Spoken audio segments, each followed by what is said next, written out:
J'ai une brève observation. Je suis très intéressé par l'intervention de Mme Hajer Geldich.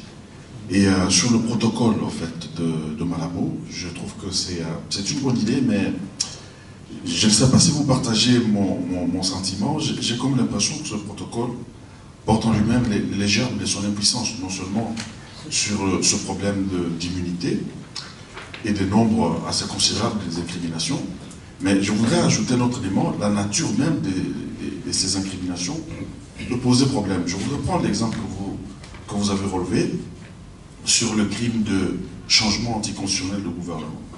Vous savez qu'on a reproché à la Cour pénale internationale de souffrir beaucoup de pesanteurs politiques. Or là, cette incrimination plonge justement cette Cour vraiment dans l'arène politique. Cette incrimination comprend deux volets. D'abord, contre les gouvernants. On ne peut pas permettre que les gouvernants puissent changer les règles du jeu pendant le match. Donc, par exemple, modifier la Constitution pour obtenir un troisième mandat. Mais l'incrimination empêche également à l'opposition, d'autres personnes, de renverser un régime démocratiquement élu. Or, pour cette incrimination, il faudra d'abord résoudre une question préjudicielle. Qu'est-ce qu'un gouvernement démocratiquement élu? Alors là, la question qu'on a évitée pour la Côte d'Ivoire, de savoir trancher entre Ouattara et Gbagbo, va se poser. Lorsqu'une Cour constitutionnelle vous dit, une Cour constitutionnelle aux ordres, vous dit non, vous êtes un président démocratiquement élu. Quelle doit être la position du juge pénal international face à cette déclaration, un arrêt d'une juridiction constitutionnelle définitive? Est-ce que vous ne pensez pas que ça peut réellement poser problème, cette question, plonger les juges pénals internationaux dans l'arène politique? Merci. Je vais commencer par demander votre indulgence parce que je ne suis pas du tout juriste, mais je travaille beaucoup sur l'Afrique et sur les relations internationales en Afrique. Ma première question, c'était concernant la Cour de justice africaine. Elle avait un aspect qui était intéressant, justement, c'était le droit de recours individuel, que tout individu ou bien ONG pouvait saisir justement cette Cour, et ça donnait justement plus de consistance à la protection des droits de l'homme du citoyen africain. Et j'aimerais savoir exactement si cette Cour-là n'arrivait pas à fonctionner, est-ce que quand même ce statut particulier aux citoyens, on pouvait la conserver? Ça, c'est la première question. Et deuxième question, on a eu à Dakar le jugement de Hissène Habré, le cas de Hissène Habré, où l'État sénégalais a pu avoir une architecture juridique, en tout cas pour juger sur le sol africain, un chef d'État africain. Donc, est-ce que ça ne peut pas servir d'exemple pour bâtir une future Cour africaine de justice? Monsieur le Président, merci beaucoup. Je suis Mamadou Konaté, je suis avocat. Je rebondis justement sur le dernier point qui a été évoqué tout à l'heure, à savoir le procès Hissène Habré et les conditions dans lesquelles le Sénégal et une partie de l'Union africaine ont été amenés à organiser. Ce procès est le mauvais exemple qu'il ne faut jamais reproduire pour l'Afrique, parce que c'est un procès qui intervient dans des conditions difficiles. Je vous en parle en connaissance de cause parce que je suis l'avocat qui a porté le dossier Hissène Habré au niveau de la Cour de justice des communautés de la CEDEAO. Voilà, je vous en parlerai en aparté. Je voulais simplement parler de trois choses. La première, c'est le principe de complémentarité par rapport à la coopération. Et le deuxième point, c'est le principe, la question des victimes par rapport à la coopération. Et le tout dernier point, je dirais deux mots sur la Cour africaine de justice. En ce qui concerne la question de la complémentarité, il faut qu'au niveau de la CPI, nous soyons conscients de ce que, a priori, il n'y a pas un peuple, une communauté africaine qui pourrait dire non à une justice qui se met en œuvre contre l'impunité. Simplement, n'oubliez pas que cette Cour pénale internationale, au regard des conditions de sa naissance depuis le traité de Rome et jusqu'à sa mise en œuvre aujourd'hui, est perçue par les peuples africains comme une cour, entre guillemets, venant d'ailleurs, pour ne pas la traiter de cour coloniale comme d'aucuns le pensent. Deuxièmement, les méthodes de la Cour pénale internationale, notamment en ce qui concerne les investigations, se déroulent dans des conditions telles, en marge et aux antipodes de tout ce qui est autorité nationale. Je vous donne un exemple. Pour ce qui concerne le nord du Mali que je connais, les autorités maliennes, et ce n'est pas une tare que de le dire, n'avaient aucun moyen pour aller appréhender Al-Faki dans les conditions dans lesquelles Al-Faki a été appréhendé. De ce point de vue, il faut simplement que la coopération ait lieu dans les phases préliminaires de l'enquête. Qu'on ait aujourd'hui une coopération entre les polices, qu'on ait aujourd'hui une coopération entre les juges, de manière à ce qu'une information disponible entre les mains de la Cour pénale internationale soit aussi accessible pour les autorités judiciaires maliennes. Monsieur le représentant de la Cour pénale du procureur de la République, je vous parle de choses très concrètes aujourd'hui. Vous avez disposé d'informations assez pertinentes en ce qui concerne un certain nombre de personnes au nord du Mali que l'État du Mali ne pouvait pas poursuivre parce que simplement, loin du nord du Mali, assiégé, et des informations indisponibles ne nous permettaient pas de suivre. De ce point de vue, parler est difficile et l'initiative de la parole incombe plus à la Cour pénale internationale. Sur le deuxième sujet en ce qui concerne les victimes, c'est bien d'intervenir pour le compte des victimes, mais n'oubliez pas 2 secondes que la situation des victimes, si elle n'est pas prise en charge en amont par les États au niveau africain, elle est prise en charge du point de vue de la coopération. Pour le sujet que vous évoquez, cher monsieur, j'ai eu l'occasion d'intervenir là-dessus, et juste un mot d'anecdote. Vous savez que Al-Faki n'a accepté de collaborer dans le cadre de la justice que parce que nous avons tous joué le jeu. Il a demandé à ce qu'on rapatrie ses 7, 8 ou 9 enfants, plus son épouse, qui était au fin fond de là où on sait, pour simplement le ramener au niveau de la Hollande pour qu'il puisse les voir, passer du temps avec et coopérer ensuite. Le ministre de la Justice que j'étais, j'ai eu beaucoup de mal à convaincre le ministre de la Sécurité d'obtenir les papiers nécessaires, parce que la Hollande ne voulait pas recevoir des citoyens, entre guillemets, maliens, sans papier d'identité malien, et le Mali ne voulait pas délivrer des papiers d'identité dans la mesure où on ne l'avait pas vu. Je vous passe les détails dans lesquels nous sommes intervenus justement pour doter ces personnes-là, les 9, 8 ou 10 personnes, de papiers d'identité malien pour arriver sur le territoire hollandais et pour coopérer. Donc, de ce point de vue-là, les États sont un appui colossal auprès des victimes. Sur la Cour africaine aujourd'hui, ne nous leurrons pas. Cette démarche aujourd'hui de mise en place via le protocole de Malabo est un obstacle à justice. C'est un obstacle à justice. On nous met en profil une Cour africaine avec des compétences et un champ d'investigation tellement large aujourd'hui qu'a priori, nous avons tendance à dire « Ah, ben bravo, pour une fois, les Africains, ils y vont. » Mais on sera là 10 ans, 20 ans après, que cette Cour africaine ne sera en rien effective. Elle précède une Cour qui a à peine vu le jour, qu'on a anéanti par un protocole complémentaire, bien évidemment qui ne donne aucune possibilité d'y aller. Sur cette base, je termine là-dessus, Monsieur le Président, ce sont les sociétés civiles africaines qui doivent se réveiller. Ce n'est pas une question de Amnesty International, ce n'est pas une question des défenseurs des droits de l'homme. Les exactions sont subies par les peuples africains.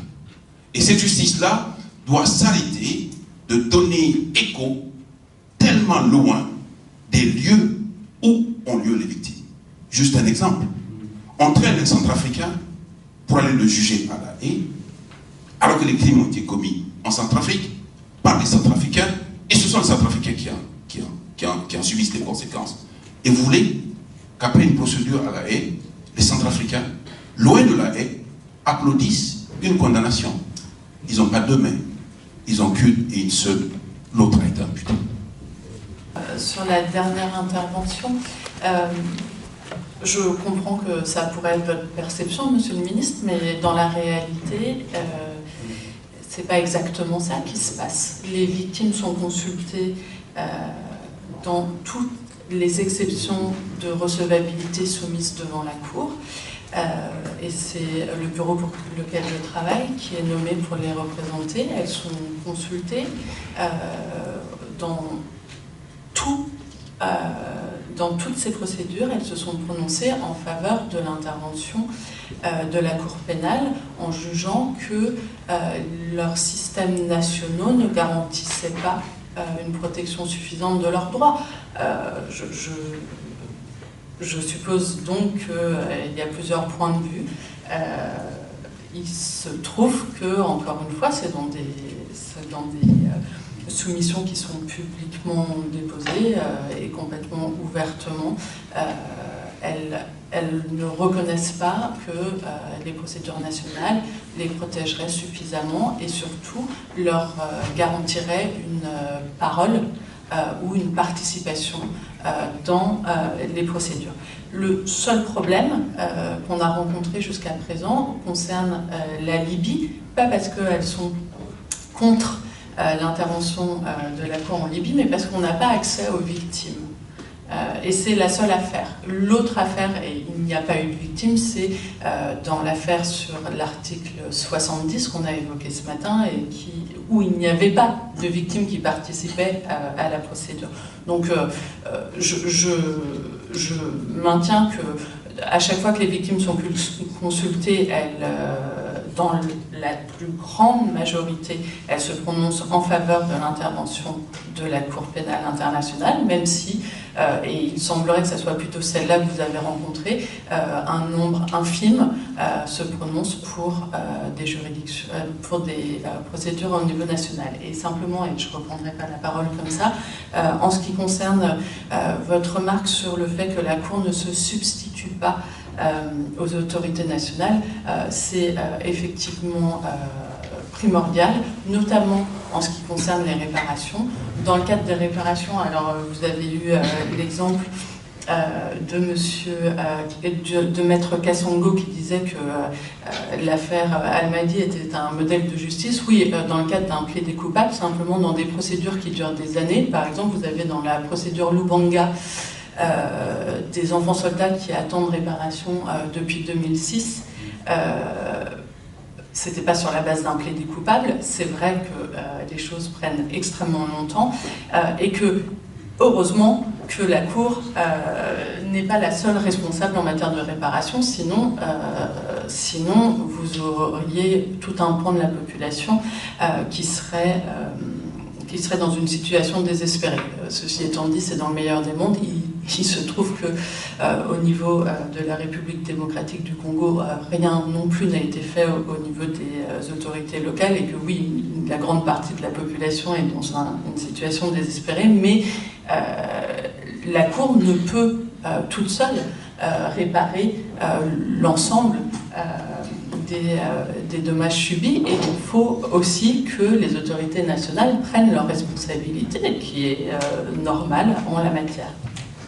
Je poursuis derrière ma consoeur pour d'abord remercier Monsieur le ministre au nom de toutes les victimes que je représente, et que son acte a été bien accueilli et a permis à ce que nous commentons aujourd'hui puisse exister. N'eût été cette collaboration, cette coopération, il n'y aurait pas eu d'affaire Al-Faki, il n'y aurait pas eu de procès, il n'y aurait pas eu d'exemplarité. Mais encore une fois, pour les victimes que je représente, la plupart de ces victimes, lorsqu'elles viennent vers nous, nous disent toujours qu'il y a un manque de justice. La justice n'a pas été faite. C'est la réponse à la question chaque fois qu'on leur demande « Mais pourquoi vous voulez venir à ce procès » ou « Pourquoi voulez-vous participer à la procédure ?» Souvent, elles répondent d'une manière aussi simple que possible que je viens parce que je cherche la justice. Au fait, c'est tout simplement pour dire que nous saisissons de cette... Moi, personnellement, je saisis de cette occasion pour vous remercier et vous encourager encore une fois que les gouvernants, d'abord la mission première de protection des victimes revient aux États. C'est le droit régional, je parle sous le contrôle de monsieur le juge qui est juste au fond, et que la charte africaine impose une obligation de protection des États partis. Les États partis à la charte africaine ont d'abord la mission première de protéger les victimes des crimes internationaux. Donc si éventuellement l'effort est fait dans ce sens-là, il y aura un peu de l'évolution. Donc je pense que c'est toujours une bonne chose, cette coopération renforcée, c'est toujours une bonne chose pour l'intérêt des victimes qui n'ont pas d'action devant la Cour, il faut bien le dire, que les victimes subissent l'effet de la Cour, l'effet de la justice, l'effet de la procédure.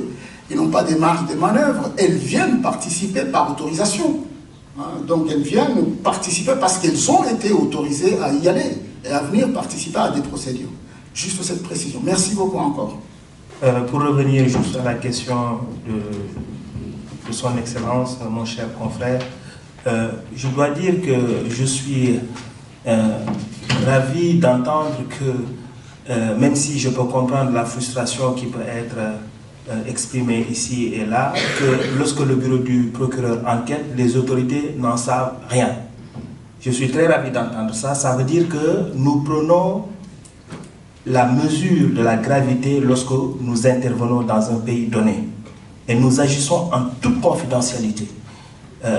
Vous comprenez aisément le pourquoi de cette confidentialité, parce que nous interagissons aussi avec des personnes pour lesquelles il y a des risques, il pourrait y avoir des risques, des dangers physiques sur leur famille, sur eux-mêmes, sur elles-mêmes, etc. Alors, donc, action strictement confidentielle. C'est vrai, vous avez raison de dire que les informations que le procureur possède pourraient être pertinentes pour les autorités nationales. Pour quelle finalité? Alors, bien évidemment, comme je vous l'ai dit, la coopération, c'est une coopération à deux sens.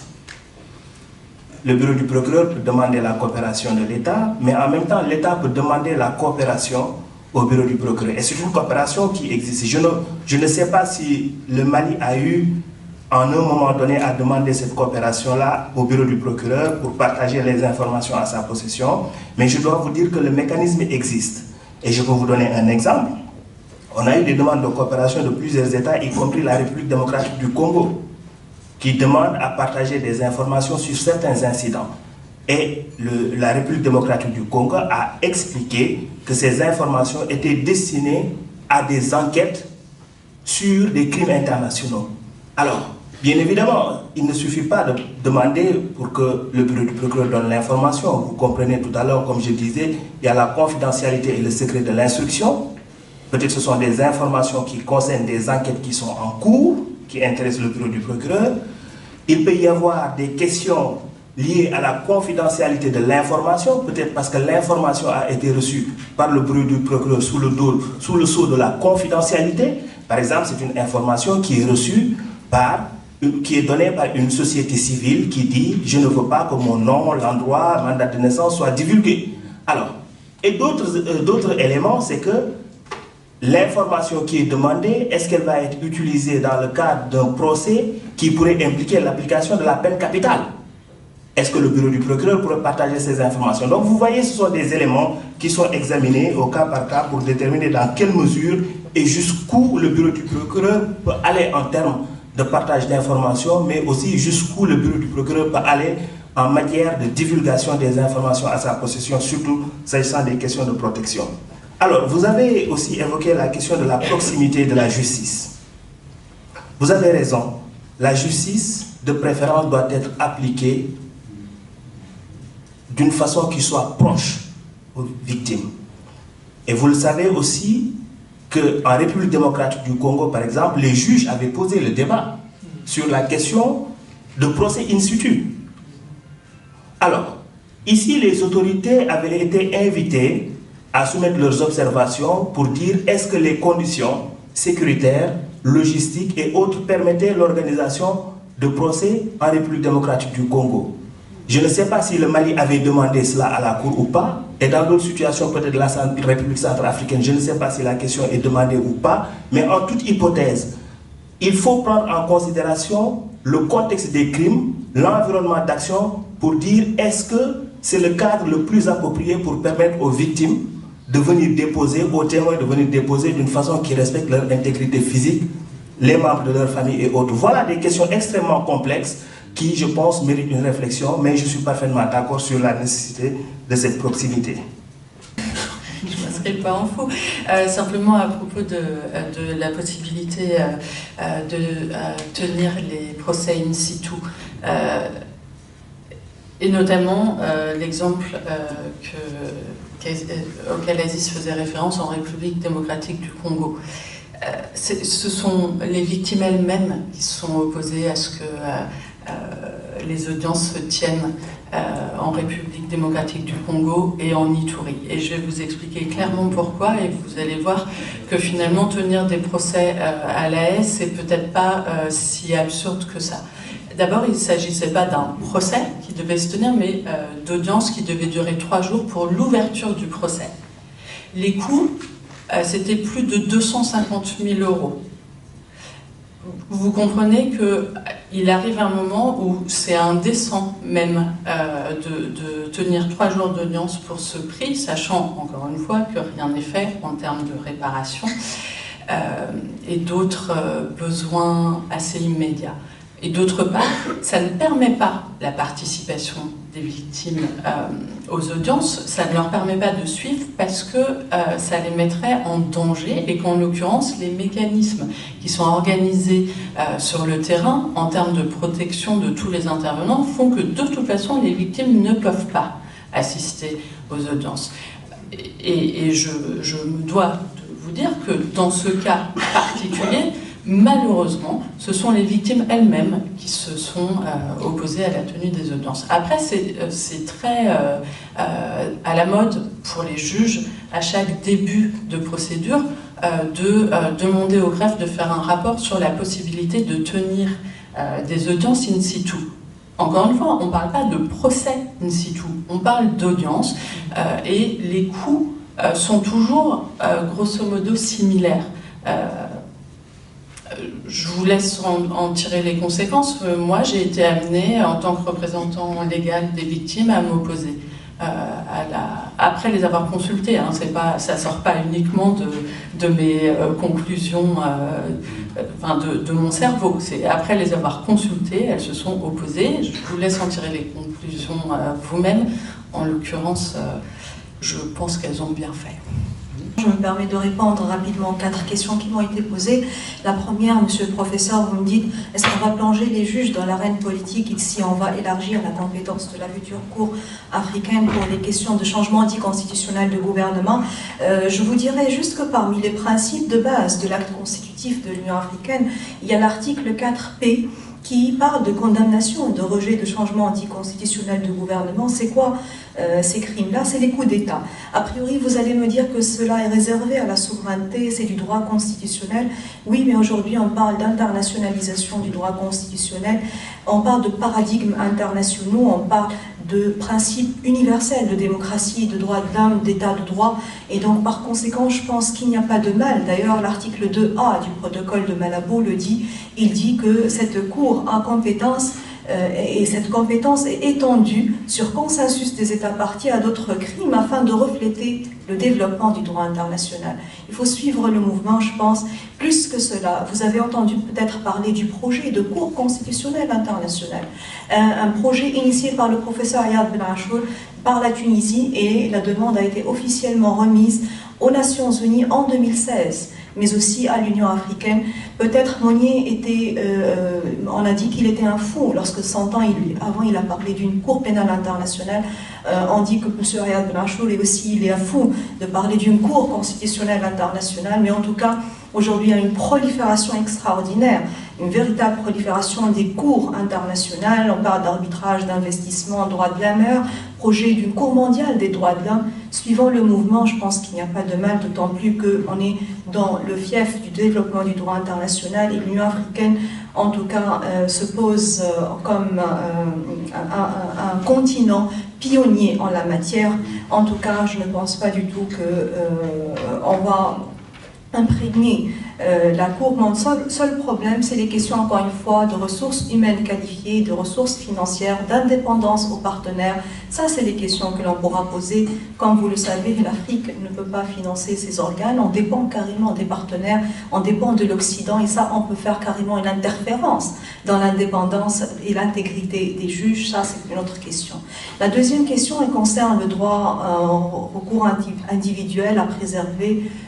Oui, je pense que la future Cour, en tout cas, elle a 3 chambres distinctes, droit de l'homme, justice, chambre pénale, et on va, dans le protocole, cela a été en tout cas dit, on préservera ce droit de recours individuel auquel les individus africains tiennent tant. L'affaire Hassan Habri, et est-ce que ça pourra être érigé en modèle? Donc, monsieur le ministre malien est plus placé que moi pour vous répondre. En tout cas, je pense que c'est un mécanisme très spécial, très spécifique. On pourra toujours parler de ce principe de compétence universelle, il est toujours là. Les conventions de Genève et leurs protocoles additionnels disent que l'on peut carrément incriminer n'importe qui, n'importe où, parce qu'on pense que ces crimes internationaux font partie du noyau dur des droits de l'homme. Le noyau dur, c'est-à-dire le sacro-saint socle des droits de l'homme à ne pas empiéter. Donc vous pouvez le faire dès que l'État est en mesure.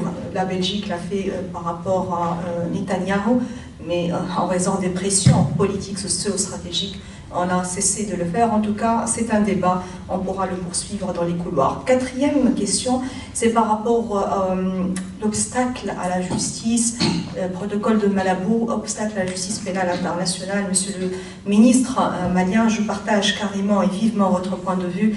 Et je dirais juste, pour clôturer cette question, ce protocole de Malabo, il faut le dire, il a été fait dans un contexte bien précis. Souvenez-vous, en 2004, c'est quand même une première mondiale que d'avoir des mandats d'arrêt contre des présidents en exercice. Donc, Omar al-Béchir 2009, 2011, Muammar al-Kadhafi et le président Kenya et son vice-président.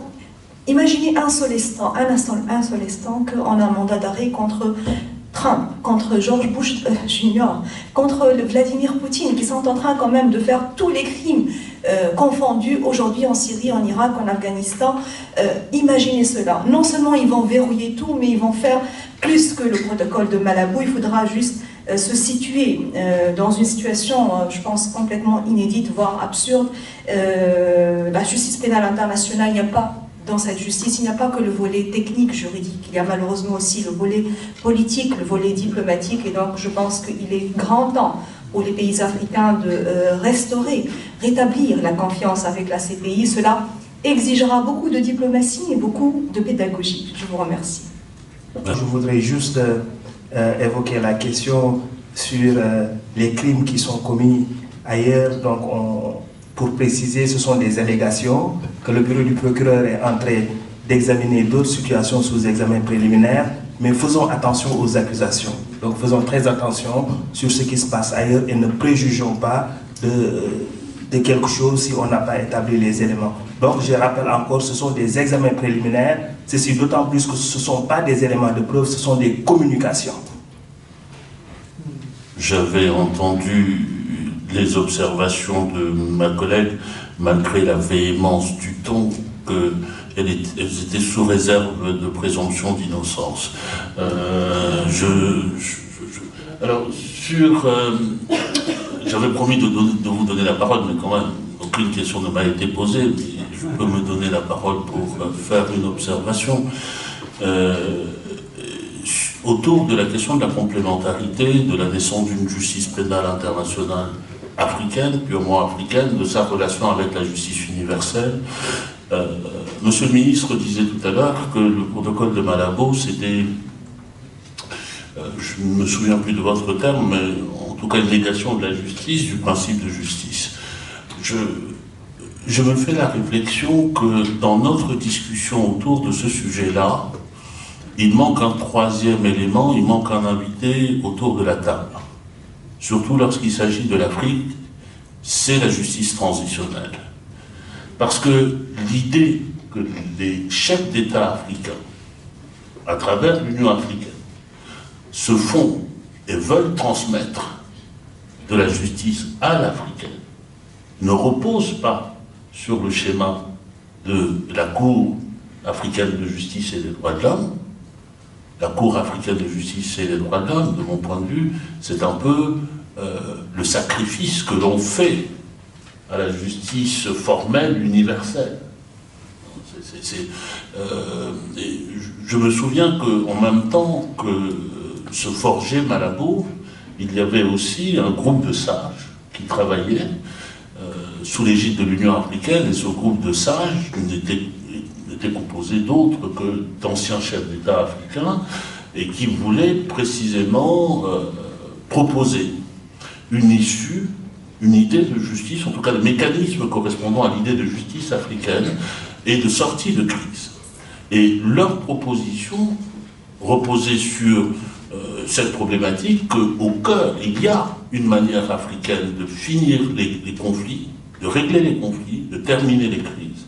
Et cette manière africaine, elle est concentrée dans ce qu'on appelle la justice transitionnelle, avec les mécanismes que l'on connaît de justice, réparation, de commission vérité, réconciliation, etc., mais qui se résume par le fait qu'il peut y avoir une justice sans sanction pénale.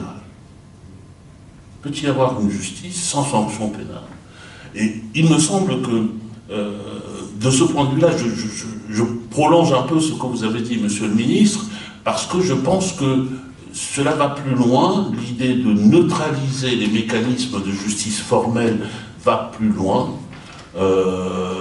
C'est au nom de cela que l'on dénonce les actions de la CPI, qu'on revendique le retour vers l'Afrique, mais le retour vers l'Afrique, non pas pour aller principalement devant une cour de justice, mais pour revenir à des mécanismes qui seraient proprement africains, qui supposeraient que l'on puisse juger, en tout cas ou rendre justice, sans avoir à désigner un coupable.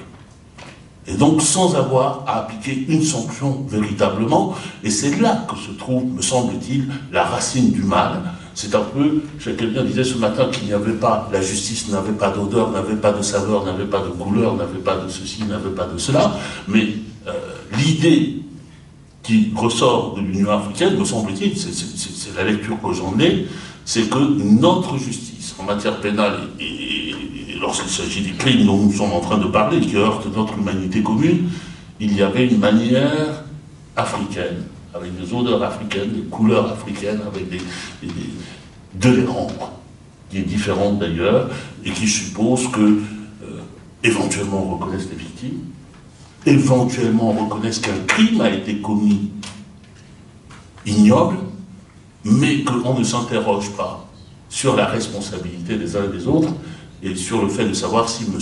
A est coupable, M. B complice, M. C, ceci.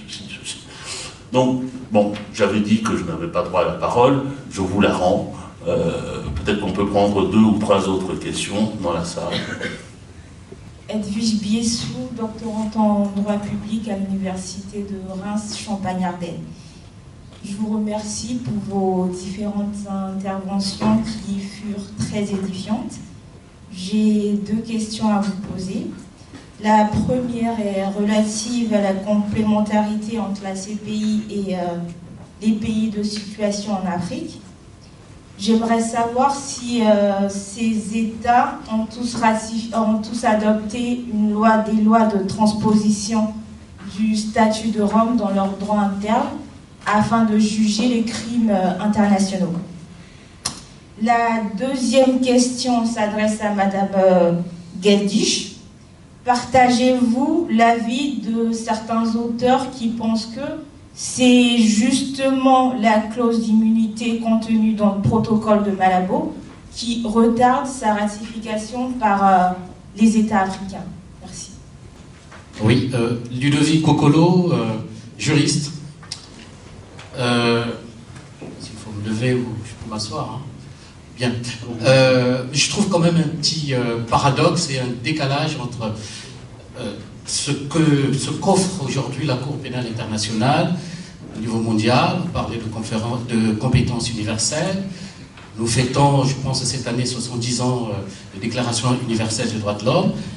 Les droits de l'homme sont bafoués à travers le monde, mais on sent une fragilité de votre Cour, la Cour pénale internationale. Je ne sais pas à quoi est due cette fragilité. Vous êtes sur l'Afrique, mais l'Afrique n'est pas le seul continent. Il y a, comment on appelle, des difficultés à travers le monde. Il y a le problème de la Palestine, il y a le problème de Khashoggi en Turquie, il y a des problèmes au Mexique, les étudiants qui disparaissent. Il y a d'énormes problèmes en matière de droits de l'homme. Je parie que dans ce qui concerne la compétence universelle, vous avez à sévir. Mais qu'est-ce qui justifie cette fragilité? On a l'impression que vous n'êtes que compétent sur l'Afrique. Et le bas blesse à ce niveau. Et puis lorsqu'on va voir les procès au niveau de votre cour, il y a un cafouillage sur la procédure, des erreurs, des témoignages qui ne correspondent parfois pas à la réalité. Enfin bref, vous avez des sérieux problèmes. Voilà pourquoi je constate qu'il y a quand même un décalage entre le monde qui est actuellement, les droits de l'homme sont bafoués à travers le monde. On ne vous voit pas vous auto-saisir pour aller soit incriminer ou que le procureur général puisse sévir, essayer de se lever. Vous ne faites rien. Pourquoi cette faiblesse, cette fragilité? Voilà. Donc nous attendons quand même que vous sortiez de cette léthargie, que vous habillez votre statut de Rome, que vous deveniez une vraie cour pénale internationale qui sévisse à travers le monde pour faire fi aux droits de l'homme qui sont bafoués depuis des lustres pour lesquels vous ne faites rien. J'attends des choses là-dessus, des réponses concrètes là-dessus. Bonjour, Abdessalam, collège universitaire. J'ai une question concernant j'étais très intéressé par le cas du procès concernant le Tombouctou pour la première fois, donc c'est sans précédent. Ma question est la suivante. J'ai suivi de près ce procès, donc elle m'a dit, et vu le nombre de patrimoines dans le monde qui sont sous l'égide de l'UNESCO, je voudrais évoquer un exemple et savoir un peu comment ce procès pourrait servir de modèle éventuellement à ce qu'il est transposable ailleurs. J'ai en mémoire, il y a quelques mois, je dirais une intervention militaire qui a eu lieu à l'île de Socotra, dans l'océan Indien, comme vous savez que c'est une île yéménite. Et donc cette île de Socotra, qui est considérée comme l'un des poumons environnemental important dans le monde, on l'appelle la deuxième Galapagos, et qui a subi une intervention militaire, et qui est bien entendu patrimoine protégé mondial depuis 2008. Est-ce que dans ce cas-là, il y a possibilité pour des parties civiles, notamment des associations qui ont été très interpellées par une intervention militaire sur ce territoire, notamment des exactions sur le patrimoine, comment dans ce cas-là, à travers l'UNESCO, qui n'a pas beaucoup bougé et qui n'a même pas fait communiquer sur un patrimoine qu'elle est censée défendre, dans ce cas-là, comment éventuellement des victimes pourraient se saisir du cas, en tout cas de ce cas de jurisprudence, pour éventuellement demander réparation? Ça, c'est ma première question, et très factuelle. Ma deuxième question, c'est concernant, je vais dire, un cas qui devient emblématique et même un peu plus qu'emblématique, puisqu'il pose des problèmes de la crédibilité de la CPI, qui est donc le cas ça a été évoqué par un ou une des intervenantes concernant le cas de Omar al-Bashir, du Soudan. Ma question est la suivante.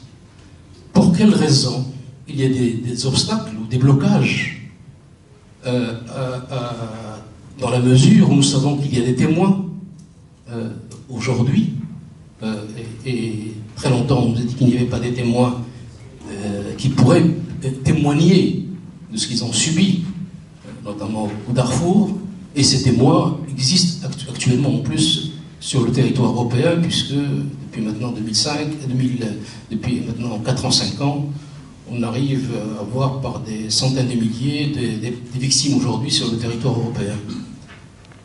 Quels sont les obstacles, parce qu'à mon connaissance il n'y en a pas, qui pourraient éventuellement rendre compte de cette possibilité-là, au-delà, j'allais dire, de la non-possibilité d'arrêter Omar Bachir lors de ses voyages interafricains, parce qu'on sait que là ça pose un problème d'impunité. Merci. Je vais prendre le rôle du Candide. Zadig, j'arrive d'une autre planète et je découvre une autre planète et une autre civilisation. Et je retrouve exactement les mêmes mécanismes que le congrès que l'on a soutenu là 2-3 jours à Bordeaux. Concernant la CPI, avec peut-être des éléments beaucoup plus intéressants concernant la Cour pénale africaine, dont on a parlé aussi à Bordeaux, et qui peuvent peut-être amener qui peuvent booster. Alors là, je vais parler peut-être aussi en médecin. Je suis gynécologue accoucheur et FIViste. Et faire un état des lieux, c'est-à-dire je vais analyser une pathologie.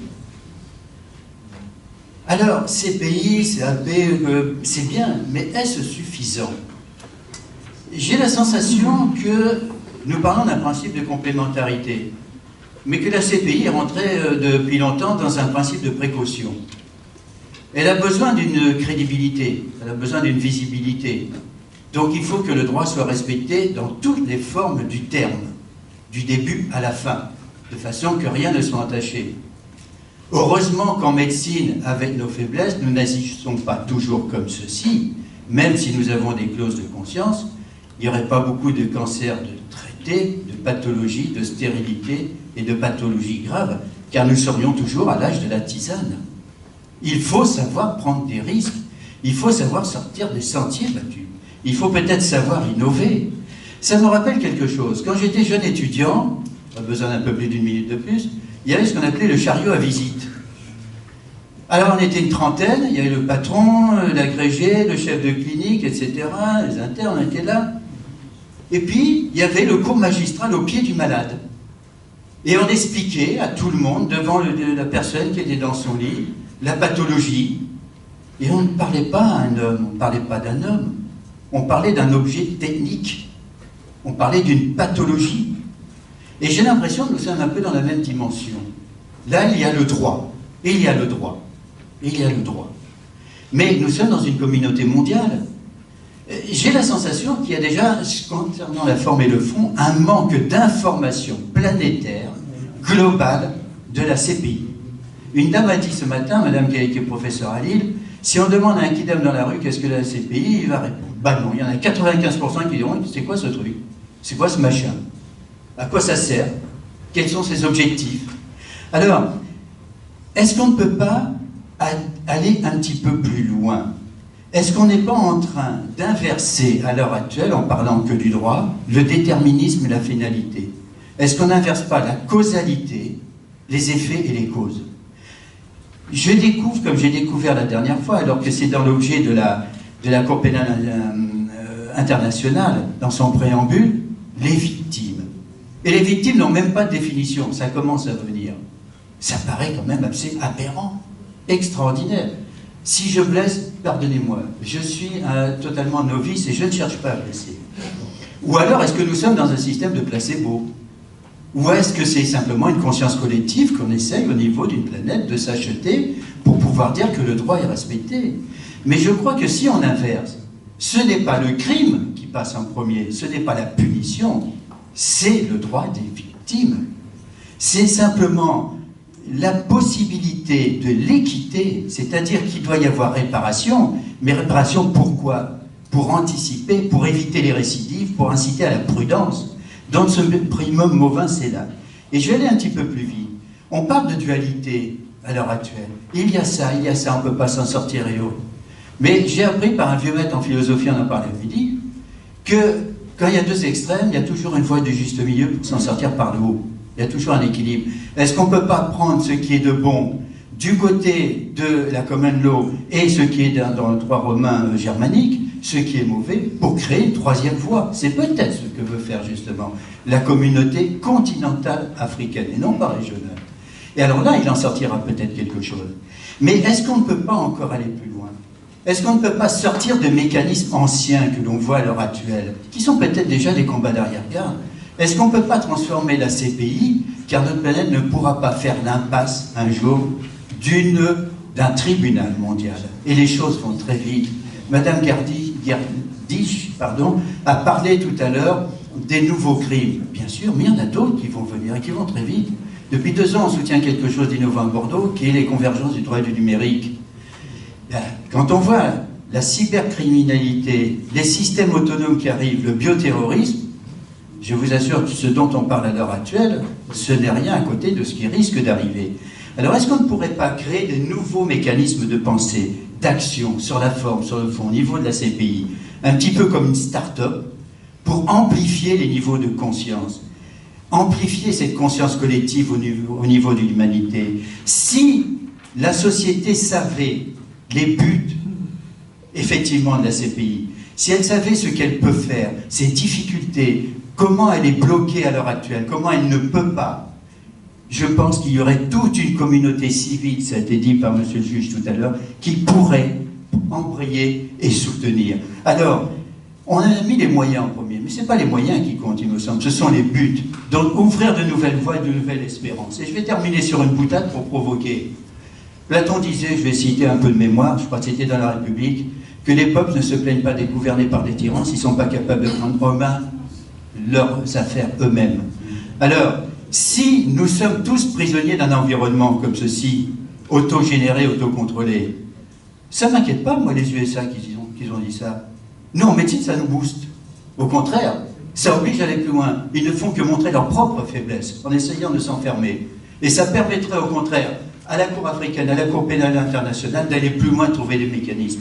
Alors, je vais terminer. Justice transitionnelle, oui.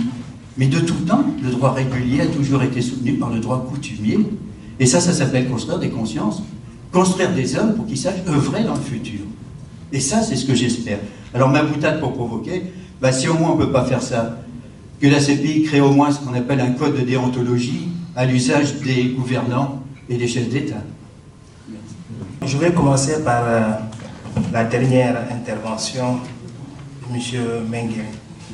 Mengele. Donc, juste pour vous rassurer que vous n'avez pas offensé, nous sommes tout à fait sur la même longueur d'onde. C'est comme si vous aviez lu la stratégie du bureau du procureur quand je parlais tout à l'heure de l'objectif stratégique numéro 9. Et un des points, c'est de dire que nous devons continuer dans le travail de prospection et d'innovation. Qu'est-ce que nous entendons par cela? Vous avez parfaitement raison qu'aujourd'hui, l'un des défis majeurs de la Cour, c'est la question de la perception. Le mandat, les objectifs et le travail de la Cour ne sont pas bien compris du public. Alors, vous savez que du point de vue institutionnel, il y a des barrières parce que la Cour n'a pas un budget pour la communication. Alors, comment on peut faire pour combler ce vide? Parce que nous savons que la perception cause un lourd dommage sur le travail de la Cour en termes de visibilité et parfois même les gens peuvent aller jusqu'à questionner sa légitimité. Alors, comment on essaie de gérer ce vide-là? Alors, au sein du bureau du procureur, Mme Bensouda a mis en place un groupe de travail, ce qu'on appelle la task force, pour voir dans quelle mesure nous pouvons aider à gérer cette perception. Et j'ai le privilège de faire partie de cette équipe-là qui se réunit toutes les semaines et qui propose des plans d'action. Alors, parmi les plans d'action, nous avions ciblé les journalistes. Parce que nous avons pensé que les journalistes sont des acteurs essentiels en matière de diffusion de l'information. Alors, nous avions eu un partenariat avec le gouvernement néerlandais pour former des journalistes sur le droit de la Cour pénale. Alors, l'ambassadeur qui avait organisé cette formation à Dakar, j'ai eu le privilège de participer à cette formation, ensuite en Gambie, et l'idée c'était de présenter ces formations à l'Assemblée des États partis, qui est en cours actuellement, pour dire aux États, voilà un modèle qui peut être utilisé pour aider la Cour à gérer la perception. Donc, il y a ce travail d'innovation, il y a d'autres mesures, par exemple, mettre en place une base de données qui pourrait être accessible de tous les États pertinents pour lutter contre l'impunité. Il y a aussi, j'avais invoqué tout à l'heure, l'objectif stratégique numéro 9, parce que nous ne pouvons pas tout faire. Comment on peut mettre à disposition notre expertise pour permettre aux États, n'est-ce pas, de gérer eux-mêmes ces crimes, y compris par l'élaboration de documents de politique générale sur les crimes sexuels, comment on gère les crimes sexuels, comment on protège les victimes, les témoins. Donc toutes ces questions-là, donc vraiment il y a cette réflexion au sein de la Cour, mais il y a aussi des actions qui suivent. Alors, l'autre question sur le cas de Omar El-Béchir. Vous avez raison qu'il y a des blocages. Si on n'arrive pas à arrêter, qu'est-ce qu'on peut faire? Alors, ce qui peut être fait, les capacités de la Cour sont bien limitées, parce que vous savez, le statut de Rome ne reconnaît pas la jurisprudence par contumace. On ne peut pas juger en l'absence de la personne qui est visée par le mandat d'arrêt. Il faut qu'elle soit présente. Alors, donc ce qu'on est en train de faire, vous le savez, Madame le procureur présente son rapport presque chaque année devant le Conseil de sécurité pour dire que c'est important que le Conseil de sécurité prenne ses responsabilités. Parce que c'est le Conseil de sécurité qui a déféré cette situation à la Cour. Il lui appartient de prendre les dispositions pour que le Soudan coopère. Le Soudan ne coopère pas. Le Soudan ne coopère pas, on n'a pas accès au territoire. En revanche, l'enquête continue, vous le savez, et on va peut-être parler, donc tout à l'heure, s'il y a des victimes qui sont, des témoins qui sont en Europe qui veulent parler à la Cour, on va régler cette question tout à l'heure, donc en aparté, donc je suis ravi d'entendre ça, on va en parler. Alors, par rapport à Ludovic, confrère, je pense que vous avez dit que vous êtes juriste. Je pense que nous tous, nous devons agir avec responsabilité et mesurer la portée de ce que nous disons. Il ne faut pas être aussi simpliste que vous l'êtes en parlant de la Cour pénale internationale. Vous savez que les droits de l'homme ont une définition très précise. La compétence de la Cour, ce sont les crimes internationaux. Ça n'a absolument rien à voir avec les droits de l'homme. Et vous faites partie de ceux qui doivent éveiller les consciences. Si vous avez des postures comme ça, je pense que nous continuons à avoir la perception. Donc agissons avec mesure. Alors, qu'est-ce que je veux dire par là? La Cour, comme vous le présentez, il y a une fragilité de la Cour. Nous avons d'énormes problèmes, nous ne faisons rien, la Turquie, Mexique, etc. Vous savez que la Cour agit là où elle a juridiction. C'est sur le territoire des États partis. Ou lorsqu'un État a donné son accord, ou lorsque c'est le Conseil de sécurité qui saisit. Donc il y a des paramètres juridiques qu'il faut respecter. Je disais tout à l'heure ce matin, quand vous avez une Cour qui commence à agir en dehors de sa compétence, nous avons des problèmes. Aujourd'hui, on ne peut pas reprocher à la Cour d'avoir agi dans ce qui relève de sa compétence. C'est le contraire qui aurait été problématique. Donc agissons avec responsabilité, mesurons la teneur de nos propos et sachons que la Cour intervient dans un cadre qui est strictement délimité. Alors, par rapport à la complémentarité et l'adaptation des législations internes, je sais que, vous savez, dans le cadre de la coopération, il y a l'obligation de coopérer des États partis, et même le fait que l'État n'ait pas adapté sa législation nationale n'est pas un obstacle à l'obligation de coopérer. L'État doit coopérer. Alors, je peux vous dire qu'il y a eu des États qui ont transposé le droit national, notamment la République démocratique du Congo, qui a transposé le droit national dans le statut de Rome, dans le droit national. Je ne sais pas ce qui se passe en République centrafricaine. Au Mali, peut-être nos amis vont nous le dire. Mais en tout cas, ce n'est pas un obstacle pour la coopération. Alors, je sais que nous en avions parlé, Edwige, par rapport à l'appui qu'on peut donner aux États en matière d'adaptation des législations nationales, notamment par l'action parlementaire globale qui aide les États à mettre en œuvre le dispositif national. Nous avions eu l'expérience au Tchad, monsieur le ministre est là, nous en avions discuté, il y avait un panel avec Parliamentarian Global Action sur ces questions-là. Donc je ne vais pas monopoliser trop la parole, je laisse la parole aux autres intervenants. Merci. Oui, juste une précision, parce que je pense que la remarque de M. Minguenet est due à la rapidité de mon propos. Et pour... Pardon ? Et l'éthique. Alors, je l'aborderai après. En ce qui concerne la définition du terme victime, je vous ai effectivement dit que cette définition n'avait pas été posée dans le statut, mais elle est intervenue pas très longtemps après 1998 dans le règlement de procédure et de preuve, la règle 85, qui a été adoptée définitivement en 2002, donc juste avant, ou au même moment que l'entrée en vigueur du statut. Ça a demandé des discussions supplémentaires, alors même que la définition adoptée est en fait la même que celle qui a été adoptée par l'Assemblée générale des Nations unies en 1985. Il a fallu quand même un peu de temps. Je reviens sur ce qu'a abordé Aziz à propos d'une nécessaire meilleure formation et information donnée au public. Je vous ai dit tout à l'heure très vite qu'on avait un problème avec, par exemple, les victimes en Libye. Et ce problème, il est lié à une raison extrêmement bête, mais très importante, c'est que le site internet de la Cour pénale internationale n'existe qu'en français et en anglais. Et donc, par exemple, pour les ressortissants de pays arabophones, c'est impossible de chercher une information sur le site de la Cour. Et ça, c'est quelque chose qui est très facile, qui demande un financement finalement assez limité, mais visiblement qu'on n'est pas en mesure d'obtenir, qui est un financement pour traduire la page Internet dans des langues autres que le français et l'anglais, qui sont les deux langues de travail de la Cour, mais vous avez aussi les langues officielles. Mais visiblement, les États contribuent pas suffisamment pour que ça puisse être fait, et c'est quelque chose d'important.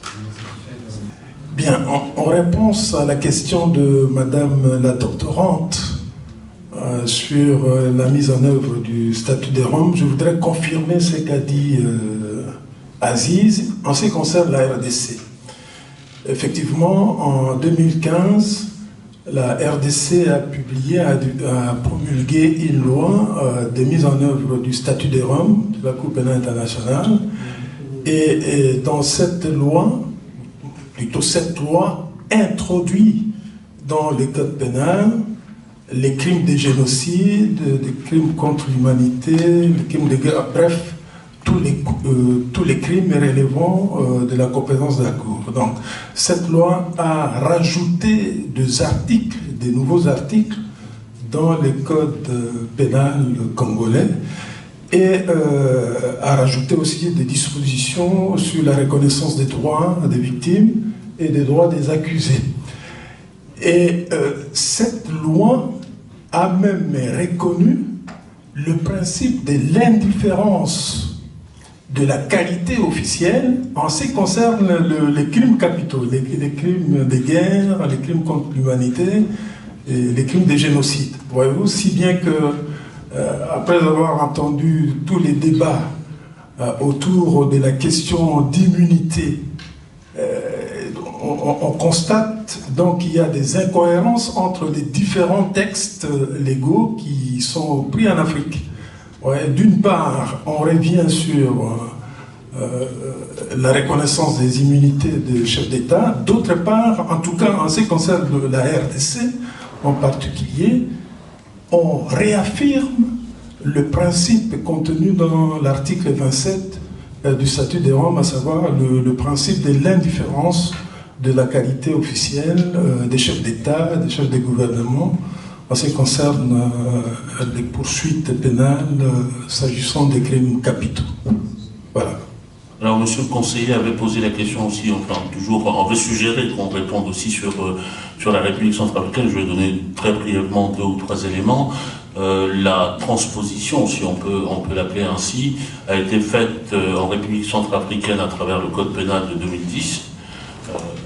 L'ensemble des crimes qui figurent au statut sont maintenant inscrits, sont depuis 2010 inscrits dans le droit centrafricain, y compris avec les modalités que vous avez évoquées, y compris l'indifférence de la qualité officielle, l'interdiction même de l'amnistie, des lois d'amnistie, etc., etc. Il faut y ajouter le fait qu'en 2015, une loi a été adoptée. Une loi organique a été adoptée pour mettre en place une cour pénale spéciale, qui est une juridiction mixte. Cette cour pénale spéciale a vu, il y a quelques mois, il y a 2 mois très exactement, a vu adopter son règlement de procédure et de preuve, qu'elle attendait donc, il y a un peu plus de 2 mois, le règlement de procédure et de preuve qui était attendu pour pouvoir démarrer l'activité de la Cour, parce qu'il y avait un élément essentiel qui manquait pour que cette activité démarre, c'était précisément la protection des témoins, des victimes et des témoins qui n'existaient pas dans le code de procédure centrafricain. Et donc, c'est maintenant chose faite. La Cour, c'est pour ça que je disais tout à l'heure que les conditions, au moins juridiques, étaient réunies pour que l'affaire Rambo soit jugée à Bangui. Et jugée à Bangui, ne serait-ce que parce que nous sommes dans des contextes dont il faut prendre conscience. À Bangui, quand il y a quelque chose de cette nature, la radio, la retransmission à l'égard de l'ensemble de la population, c'est quelque chose d'important pour la conscience collective. C'est quelque chose, je trouve, aussi d'important pour la non-répétition, pour la promotion de la non-répétition de ces crimes-là. En tout cas, les éléments que vous souhaitiez, voilà ce que je pouvais en dire. En éléments contradictoires, vous disiez tout à l'heure qu'il y avait contradiction dans le droit africain, il y a même contradiction dans le droit d'un seul pays en même temps. Hein, j'ai démarré en 2010, mais la République centrafricaine est aussi championne des lois d'amnistie. On a inséré, mais on a adopté des lois d'amnistie qui font que, peut-être que la Cour pénale internationale peut lancer des mandats d'arrêt, mais les autorités nationales qui ont mis en place ces lois d'amnistie et qui tiennent à l'impunité de ces personnes, il n'y aura certainement pas, pour les périodes couvertes par les lois d'amnistie, il n'y aura, à mon avis, certainement pas de coopération de la part de ces États-là. Et il y en a eu jusqu'en 2008. La dernière loi d'amnistie date de 2008 et il y a eu des pressions énormes depuis il y a 2 ans pour qu'une nouvelle loi d'amnistie soit adoptée. Jusqu'à maintenant, elle n'a pas été adoptée, fort heureusement. s'il m'est permis d'ajouter une petite observation sur les traductions et de répondre à la seule question qui m'a été posée. Pour les questions de traduction, je voulais vous dire que le professeur Philippe Greciano, qui est de l'Université de Grenoble, a fait une belle étude sur le statut de la Cour pénale internationale. On n'arrive même pas à la jurisprudence. Le statut en soi, il a fait des tableaux pour voir la version arabe et la version anglaise, française. Et donc je l'ai aidé sur cela et on a trouvé plus que trentaine de fautes dans des entrées en arabe qui prêtent à confusion. Plus que cela, c'est très surprenant. Les versions russes et les versions chinoises biffent carrément dans la version officielle des articles du statut de la Cour pénale internationale parce que cela les dérange. Ça n'arrange pas les Chinois et les Russes. Carrément, dans des versions officielles. C'est une étude qui a été présentée, donc le professeur l'a présentée en septembre 2018 et elle va être publiée. Vous pouvez voir. On est dans le statut, on n'est même pas dans la jurisprudence. Pour la seule question qui m'a été posée par Eddy, la doctorante, partagez-vous l'avis qui dit que la clause d'immunité retarde la ratification des États africains? Oui, absolument, puisque cela, sur les 55 États africains, il y a 34 parties au statut de la CPI. Vous savez qu'au regard des droits des traités, convention de droit traité de Vienne, mais aussi la pyramide de Kelsen, on ne peut pas ratifier des conventions qui sont contraires à des engagements antérieurs. Et donc la seule possibilité, c'est de se retirer du statut de Rome, et cela, ça a été fait juste par 3 États, je pense, africains, Burundi, Kenya et Gambie. L'un d'eux a retiré son retrait.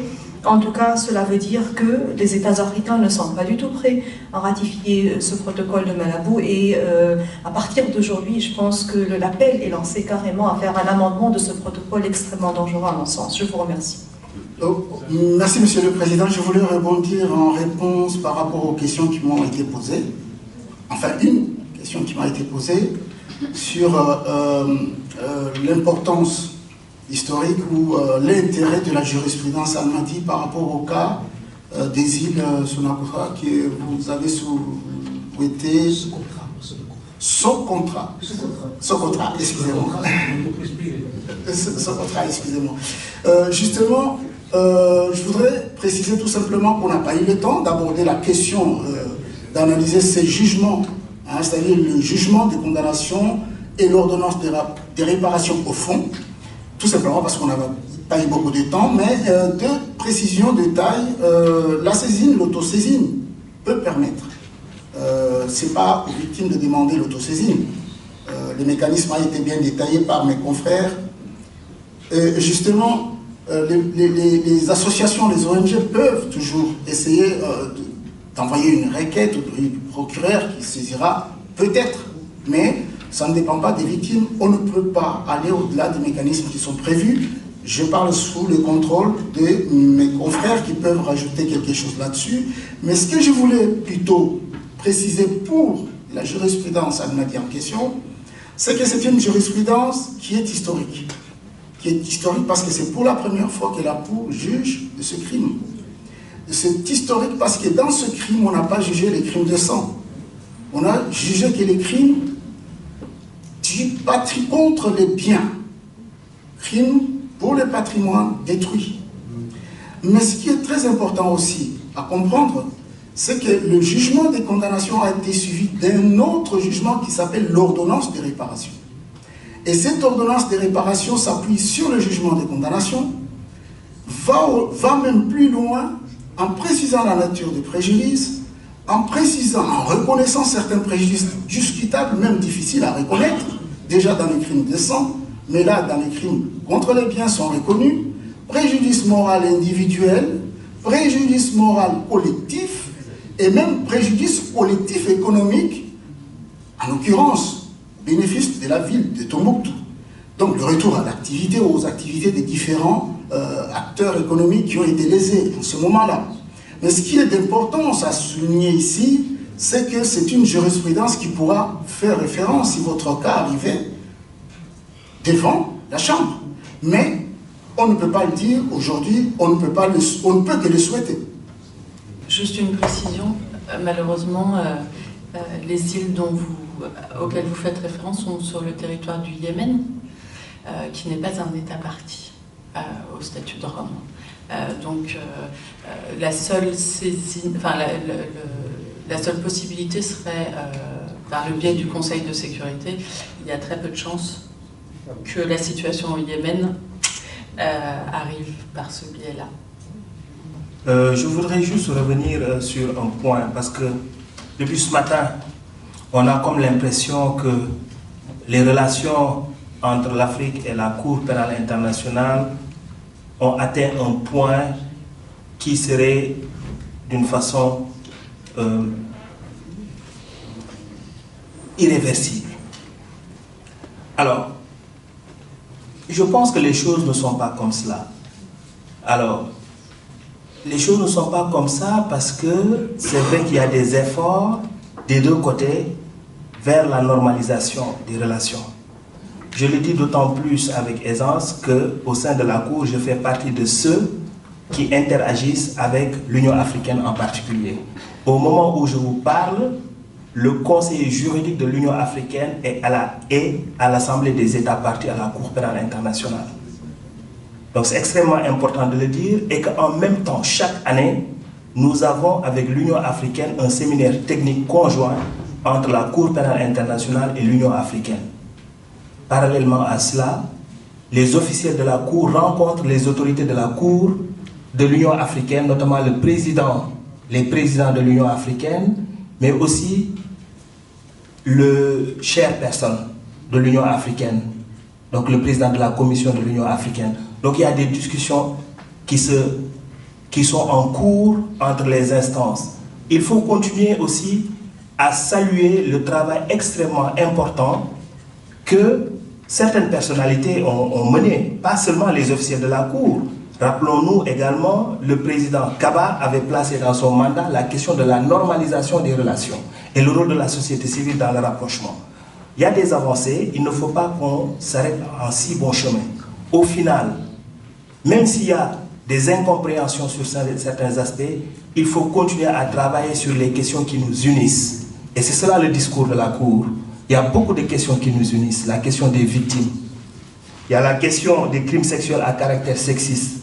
Il y a la question des enfants, la question des attaques contre le personnel, des opérations de maintien de la paix. Il y a tellement de questions qui nous unissent que nous sommes obligés de travailler ensemble. Et je pense qu'il faut continuer à militer dans ce sens pour tendre vers la normalisation. Et aussi en même temps reconnaître qu'il y a eu un pas extrêmement important, parce qu'au début, les discussions sur la Cour se passaient à l'Union africaine. Maintenant, il y a un pas important, les discussions se passent à l'Assemblée des États partis. Parce que les questions de la Cour doivent être portées à l'Assemblée des États partis, qui est l'instance appropriée pour discuter de ces questions. Voilà ce que je voulais rapporter comme élément supplémentaire. Bonjour, Anne Novaki, je suis présidente d'une association, c'est ce qui m'a connu ici. Moi, mon souci, je suis d'origine congolaise, de Brazzaville. Je viens, en fait, je me dis que si, il y a 20 ans, vous aviez enfermé mon dictateur de président, Denis Sassou Nguesso, je pense que le peuple congolais se porterait très très bien. Parce qu'il est parti en 93, malheureusement il a été laissé en liberté, aujourd'hui il est revenu, et le peuple congolais est pris en otage par ce monsieur. Donc je soutiens la CPI. Je voudrais que, je ne sais pas quelles sont les procédures, je poserai toutes mes questions tout à l'heure, quand on sera à je vous poserai toutes ces questions pour en savoir un peu plus, parce que je pense que si on avait pu éloigner ce monsieur-là du Congo-Brazzaville, le peuple congolais se porterait très bien. Donc qu'on me dise que l'Afrique aujourd'hui, je ne parle pas des autres pays, je parle de mon pays, tout simplement. Aujourd'hui, mon pays n'est pas capable de gérer ce monsieur-là, ni de le faire comparaître par rapport à tout ce qu'il fait, par rapport aux crimes aujourd'hui dont il est l'auteur dans notre pays. Donc je me dis, qu'est-ce que la CPI peut faire? Je sais que c'est compliqué puisqu'il est toujours au pouvoir et il risque d'y rester jusqu'à la fin de sa vie, mais en attendant, le peuple est en grande souffrance. C'était tout mon ressenti. Donc vraiment, je suis venue pour en savoir un peu plus comment on peut faire pour mettre un terme à la souffrance de ce peuple. Merci. Qui est pris en otage par un président fou. Oui, bonjour, Maxime Dantzlinger, doctorant en droit public à l'Université de Bordeaux. J'avais deux questions. La première, c'était sur l'affaire Al-Mahdi, puisque je fais mes recherches sur la destruction du patrimoine culturel. Et j'avais une question par rapport à la politique répressive qui avait été menée dans cette affaire-là, puisque pour certains, il s'agit d'une affaire donc oui, historique, un verdict historique, mais aussi très symbolique, puisque M. Almadi pouvait être apparemment poursuivi. Alors, je n'ai pas toutes les connaissances sur les faits exacts, mais notamment c'était le leader donc d'une police des mœurs et qu'il y avait des crimes sexuels qui étaient commis. Donc, qu'est-ce qui a bloqué sur en tout cas ces chefs d'accusation-là dans cette affaire? Et ma deuxième question portait sur la Cour africaine de justice. La solution que vous avez prônée, madame, alors j'ai pas trop compris, ce serait de mettre de superposer cette cour au niveau des compétences au-dessus des juridictions nationales, mais en dessous de la CPI. Est-ce que ça poserait pas plusieurs problèmes, notamment déjà tout simplement au regard du principe de complémentarité de la CPI, puisqu'il faudrait repasser par l'Assemblée des États parties et redéfinir la distribution des affaires.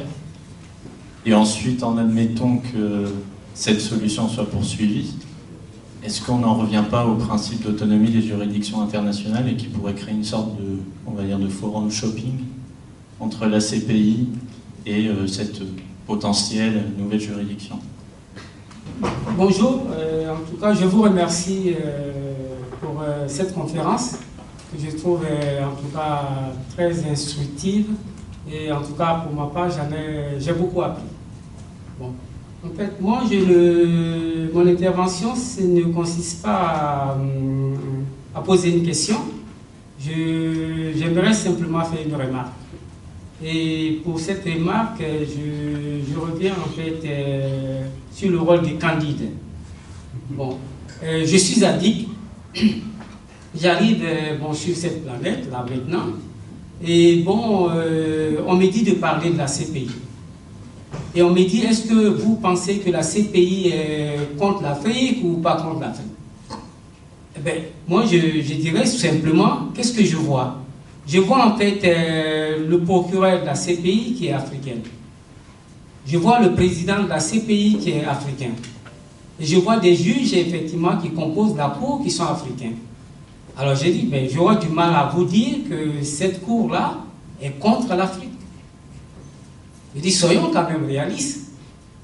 Voilà, j'en ai terminé. Merci. Oui, mes questionnements et mes interventions vont se situer plus sur l'aspect espoir de votre conférence. Et en fait, je me posais une question parce que de plus en plus, on a des tribunaux internationaux qui veulent un peu légiférer un peu dans le monde, comme la CPI, mais également, en ce moment, il y a une construction du pacte mondial de l'environnement qui se met en place. Et ma question, en tout cas pour les juristes africains, est-ce qu'il ne faudrait pas se poser la question de comment renforcer l'arsenal juridique africain lui-même? Parce qu'on voit que quand c'est des multinationales qui viennent porter plainte contre des États, ils arrivent toujours à gagner parce qu'ils ont un arsenal juridique 1000 fois plus puissant que même nos États. Donc, à l'image de ce qu'on a en compensation écologique, par exemple, est-ce que vraiment nos États ou nos juristes ne doivent pas se battre pour que dans le sein même des États africains, il y ait un renforcement des capacités juridiques à pouvoir défendre des dossiers? Ça c'est premièrement. Quand M. Mbaye parle de la collaboration avec des États africains, mais je le regrette de lui dire, mais la plupart du temps, ces États dont il parle sont des États dictatoriaux et qui, la plupart du temps, eux-mêmes sont à l'origine des crimes. Donc je me pose la question. Le Monde, il y a quelques semaines, il y a une semaine de ça, parlait un peu de la responsabilité de l'État en RDC sur la mort des 2 experts de l'ONU. Ça ne vient pas de moi. Donc, la question que je me pose, parce que l'Union africaine parle un peu des 4 chartes, dont la charte des droits de l'homme. Est-ce qu'on ne doit pas chercher à renforcer aussi les capacités de l'individu ou bien des ONG aussi pour pouvoir contrer ces États? Parce qu'on voit malheureusement que la plupart des États changent les constitutions et eux-mêmes, ils ont la capacité de se barricader autour d'une question de droit d'ingérence et ils bloquent un peu le système juridique réellement. On le voit sur beaucoup d'États africains. Je ne crois pas qu'on a une avancée des droits de l'homme dans nos pays. Donc, comment on peut travailler pour renforcer ces capacités? Ça, c'est une première intervention. Une deuxième intervention, à la CPI même, lors du jugement de Jean-Pierre Bemba, qui avait été condamné à 18 ans de prison. Mais vous savez, le président de la CPI actuelle, qui était l'un des juges, qui avait soulevé cette question, j'étais présent dans les lieux. Il avait dit, mais si on condamne Jean-Pierre Bemba alors qu'il n'était pas présent dans les lieux, ça pose un problème de jurisprudence. Demain, on condamnera Bush pour les crimes qui ont été commis par ses soldats en Irak. Et même la question des soldats français qui avaient en Centrafrique, on pourrait condamner un président français également. C'est peut-être le principal argument qui a fait qu'il a été acquitté alors qu'il avait été condamné à 18 ans de prison. Donc ma question c'est comment aussi nous, Africains, enfin les Africains, peuvent, suivre les jurisprudences aussi, s'adosser un peu pour renforcer leur capacité. Et je voudrais terminer par une question rapide pour M.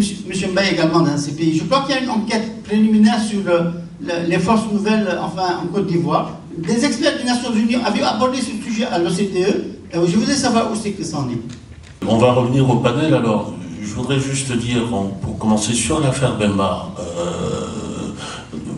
c'est une affaire complexe. Nous n'aurons pas le temps ici, je crois, de pouvoir répondre de façon, de façon satisfaisante à votre question, mais je crois que le paradoxe est moins dans ce que vous avez dit. D'abord, la justification de la décision se trouve, de la libération se trouve dans la décision.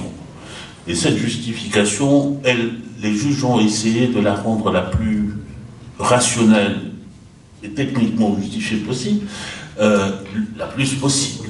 Mais moi, ce qui me choque, moi, non pas en tant que juriste, moi, ce qui me choque, c'est qu'il s'agit de crimes de masse commis sur le territoire centrafricain, à l'appel des autorités centrafricaines, à commencer par le président de la République centrafricaine de l'époque et le Premier ministre de l'époque, lesquels ne se sont jamais retrouvés devant la CPI, sauf peut-être en qualité de témoins seulement, par le jeu des lois d'amnistie dont je parlais tout à l'heure.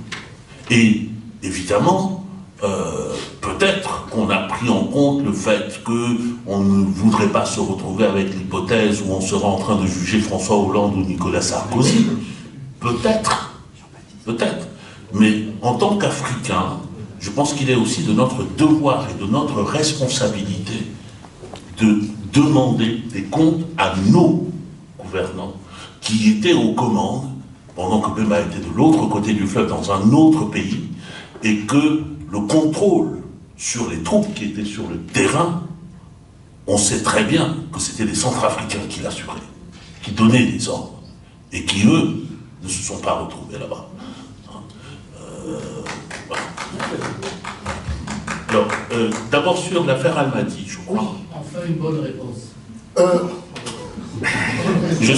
Alors, je dois vous dire toute... Non, maître, je vous remercie infiniment du fond du cœur. Enfin, depuis le début de ce siècle, quelqu'un qui me donne des compliments dont je n'avais pas besoin. Hein, donc... Mais il est en Afrique du Sud, pas de l'autre côté du fleuve. Il est en Afrique du Sud pendant cette période, par exemple. Oui. Bon, de l'autre côté de plusieurs fleuves et d'un lac. Mais... Merci beaucoup, Monsieur le Président. Je reviens sur l'affaire Almadi, qui mériterait beaucoup de temps pour essayer de comprendre les méandres de la procédure. Mais en tout cas, le choix du bureau du procureur n'était pas le choix du représentant légal des victimes. Tout ce que je peux dire, c'est que dans cette affaire, il n'y avait pas de crime de sang, ce qui n'avait pas empêché en ce moment-là d'en parler, mais en tout cas, c'est fait actuellement. Donc, il y a un autre procès, peut-être, on ne sait pas comment ça va évoluer. Je parle sous réserve du bureau du procureur si présent.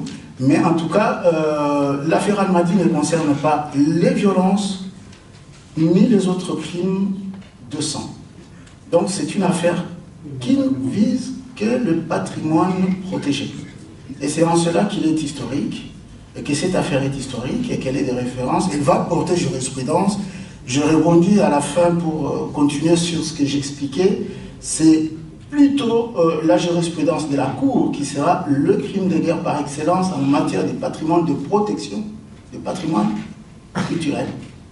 Donc, je pense que vous pouvez toujours continuer à regarder un peu peut-être avec l'évolution des deux affaires, parce que l'affaire Almadi n'est pas terminée, nous sommes dans la phase de réparation, donc on attend voir comment ça va évoluer les autres poursuites. Ça, je laisserai bien tranquillement le bureau du procureur s'avancer sur ce terrain-là. Merci. Je pense qu'il reste un tout petit bout de la question qui était sur le point de savoir comment on a pu faire pour évacuer comme ça, pour purger comme ça cette affaire de crimes qui sont graves, qui sont quand même des crimes sexuels. Oui, Monsieur le Président, je reviens peut-être au risque de me répéter. La politique pénale ou l'opportunité de poursuite, le choix des charges revient au bureau du procureur. Il le fait dans sa boîte secrète, donc il est seul face devant les charges pour éviter ce qui arrive avec le Kabemba et autres. Donc l'opportunité en ce moment-là du bureau du procureur a été de prendre n'importe quel crime précis. Et en plus, vous verrez bien que ça a été négocié et que la peine a été négociée et que les poursuites ont été abandonnées et la peine a été aussi discutée.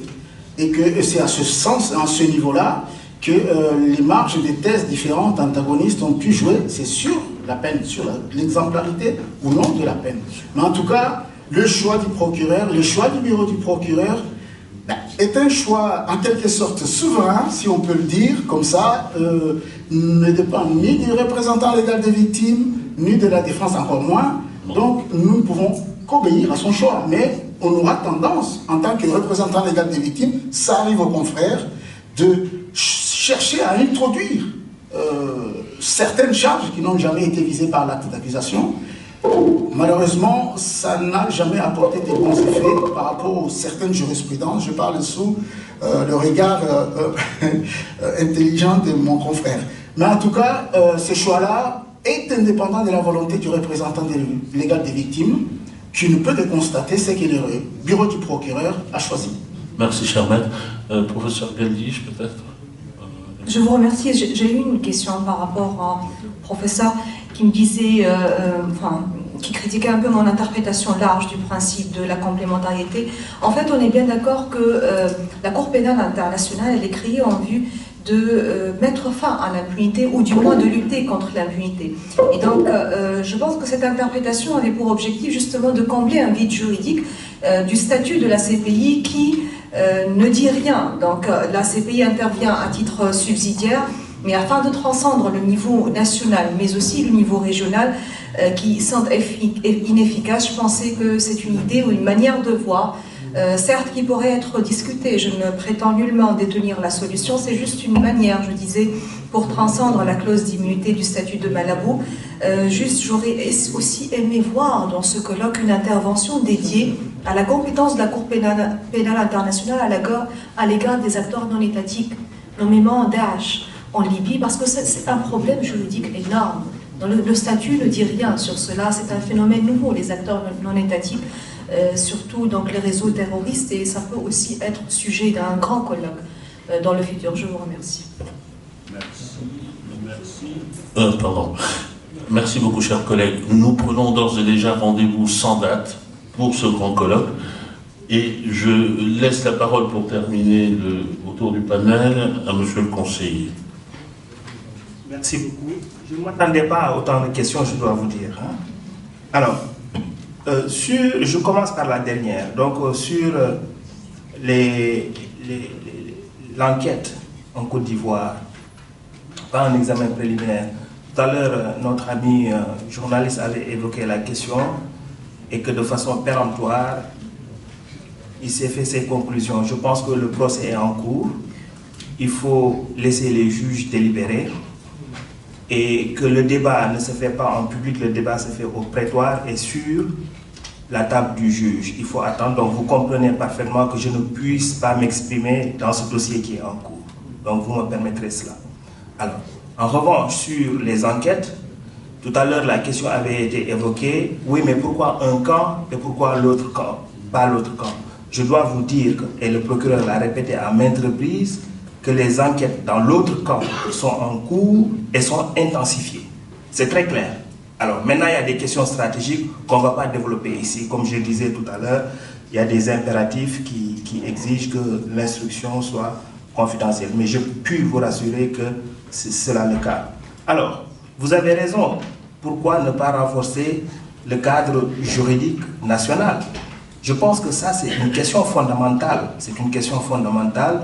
Comment faire en sorte que le système judiciaire national soit renforcé et permettre aux juges nationaux de pouvoir répondre à ces crimes. Vous savez tout à fait les contraintes qui sont. Tout à l'heure, j'avais évoqué la question de même pas 2% du budget national face à la complexité de ces crimes. Mais quand même, il y a des initiatives qui tendent à renforcer le juge national par la formation. La société civile joue un rôle extrêmement important dans ce sens.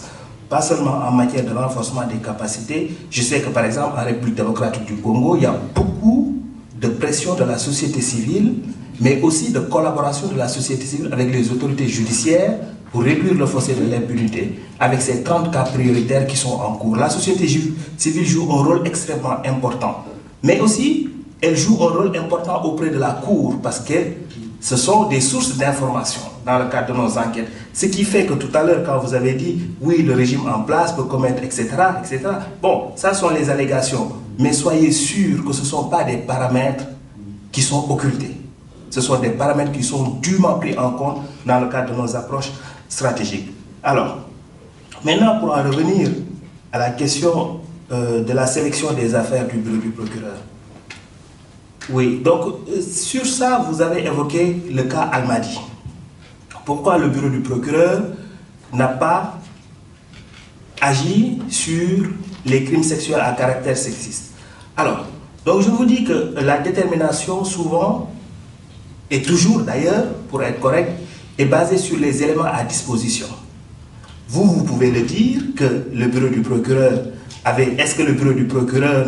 Pourquoi le bureau ne pouvait pas s'appesantir sur ces crimes? Mais vous savez, tout à l'heure, il y a un mot qui avait été évoqué. Quand vous montez un dossier, le critère aussi important, c'est le critère systématique et à grande échelle. Donc vous devez démontrer cela. Alors, est-ce que nous avions suffisamment d'informations pour le démontrer, ou est-ce que c'est un choix stratégique que le bureau du procureur n'a pas essayé d'explorer? Mais je dois vous dire que cette question a été largement discutée en interne. Largement discutée en interne, et ultimement, l'approche stratégique qui avait été abordée, c'est de ne pas faire le focus sur cette question dans ce cas-là, pour des raisons que je ne vais pas dévoiler. Mais soyez sûr que la question avait été discutée. Alors, on peut se poser la question, pourquoi dans la deuxième affaire qui est en cours, ces incriminations ont été incluses, les crimes sexuels à caractère sexiste. Alors, et la torture, y compris la torture, les meurtres. Alors, maintenant, la question, c'est est-ce que le bureau du procureur fonde ses choix de façon arbitraire? Non. Et Madame le procureur a pris cette décision de publier un document, je vous invite à le lire, de sélection des affaires et de hiérarchisation des affaires, qui explique exactement la méthode qui est adoptée pour sélectionner des affaires et hiérarchiser des affaires. Et vous verrez que parmi ces critères, il y a un critère qui est important, c'est un critère stratégique. Voilà. Donc ça, ce sont des éléments d'information que je voulais apporter à la réflexion, et j'espère que j'ai abordé les questions qui avaient été. Merci beaucoup d'avoir répondu à toutes les questions.